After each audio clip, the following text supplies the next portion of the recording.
क्या electric scooter खरीदना आपकी ज़िंदगी की सबसे बड़ी बचत है या एक बहुत बड़ी भूल? इंटरनेट पे रोज़ आपको रील्स दिखाई देती होंगी।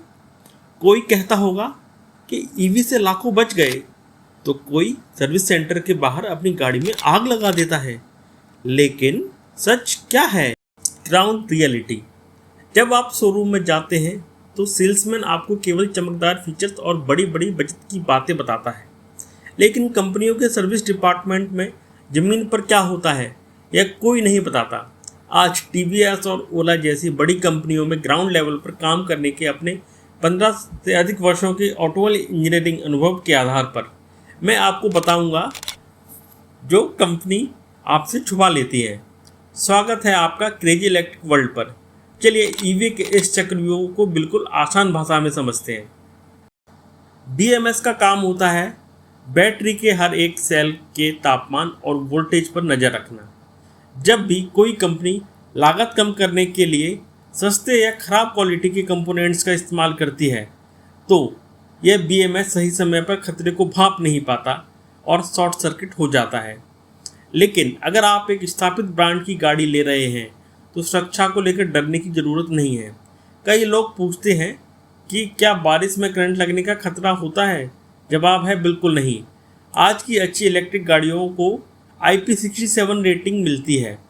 इसका सीधा मतलब यह है कि मोटर और बैटरी को पैक करने वाले सील इतने मजबूत हैं कि गाड़ी आधे घंटे तक पानी में डूबी रहे तब भी अंदर एक बूंद पानी नहीं जा सकता। इसीलिए बारिश से डरना बंद कीजिए। आइए अब समझते हैं ईवी का असली गणित।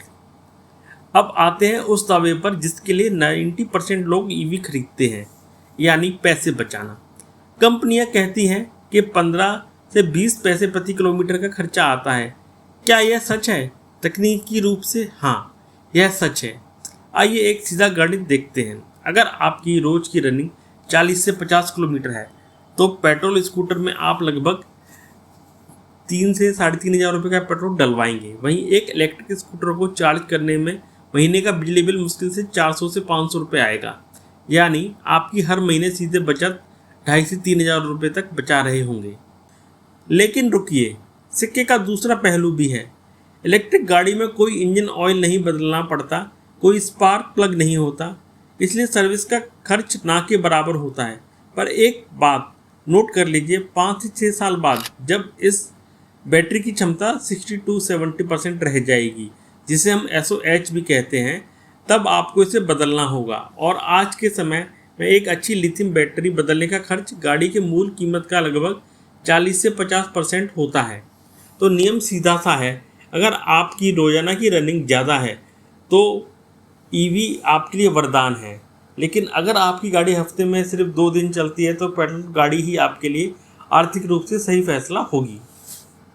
सर्विस नेटवर्क और सॉफ्टवेयर की चुनौतियाँ।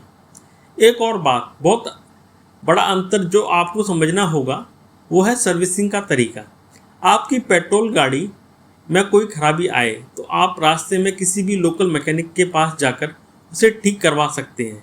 लेकिन एक इलेक्ट्रिक स्कूटर सिर्फ एक गाड़ी नहीं है, यह एक कंप्यूटर है जिसके नीचे 2 पहिए लगे हुए हैं। अगर इसके कंट्रोल में कोई खराबी आ जाए या कोई सॉफ्टवेयर ग्लिच हो जाए तो गली का मैकेनिक छू भी नहीं सकता। इसके लिए आपको कंपनी के आधिकारिक सर्विस सेंटर पर ही जाना पड़ेगा, जहां डायग्नोस्टिक टूल और लैपटॉप के जरिए फॉल्ट कोड को पढ़ा जाता है।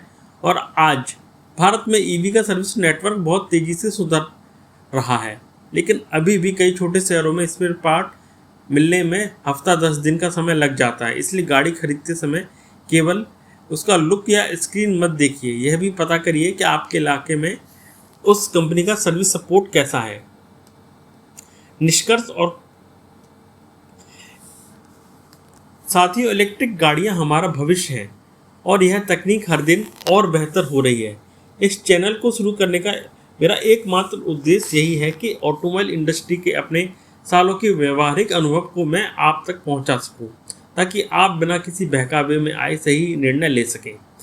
अगर आपको एक इंजीनियर का यह विश्लेषण ईमानदार और मददगार लगा तो आप आगे भी ईवी टेक्नोलॉजी, मोटर, बैटरी और सर्विसिंग को इतनी ही आसान भाषा में समझना चाहते हैं तो अपने इस भाई के चैनल क्रेजी इलेक्ट्रिक वर्ल्ड को अभी सब्सक्राइब करें। अगले वीडियो में हम बात करेंगे ओला स्कूटर के में इंश्योरेंस लेते समय हमें किन चीज़ों का ध्यान रखना चाहिए। Thank you. आपके कोई भी अगर सवाल है तो आप कमेंट बॉक्स में ज़रूर लिखिएगा, और वीडियो को यहाँ तक देखने के लिए आपका बहुत बहुत धन्यवाद। अपना कीमती समय देने के लिए बहुत बहुत धन्यवाद। Thank you.